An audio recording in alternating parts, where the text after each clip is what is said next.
પાટડી દરબારી ચોક ખાતે આવેલ શ્રી રામજી મંદિરથી રામનવમીના પાવન પર્વ નિમિત્તે ભવ્ય શોભાયાત્રાનું આયોજન કરવામાં આવ્યું, જેમાં મોટી સંખ્યામાં પાટડી નગરજનો, વિશ્વ હિન્દુ પરિષદ, બજરંગ દળના સ્વયંસેવકો, પૂર્વ ભાજપ જિલ્લા પ્રમુખ અને જૂનાગઢ પ્રભારી દિલીપ પટેલ, શહેર ભાજપ પ્રમુખ વિરલભાઈ સોની, મૌલેશભાઈ પરેખ, પ્રતિકભાઈ પાલિયા, ભરતભાઈ દરજી સહિતના રાજકીય સામાજિક આગેવાનો અને વેપારીઓ જોડાયા હતા. શોભાયાત્રા રૂટ ઉપર શ્રી સિદ્ધિવિનાયક મંદિર પાસે ગણેશ મહોત્સવ સમિતિ દ્વારા શરબતનું આયોજન કરવામાં આવ્યું હતું. શોભાયાત્રા બાદ શ્રી રામજી મંદિરમાં મહાઆરતી કરવામાં આવી હતી. કાયદો વ્યવસ્થા જાળવવા માટે પાટડી પોલીસ દ્વારા ચુસ્ત બંદોબસ્ત ગોઠવવામાં આવ્યો હતો. Story report by Minhaz Malik, Surendranagar. માં motor driving, safe and sure driving.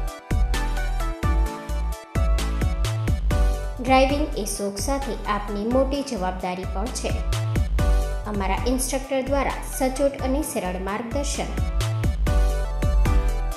આપની રોજની તાલીમની માહિતી મેળવીને શું અધુરાશ છે એના ઉપર પૂરું ફોકસ કરાય છે.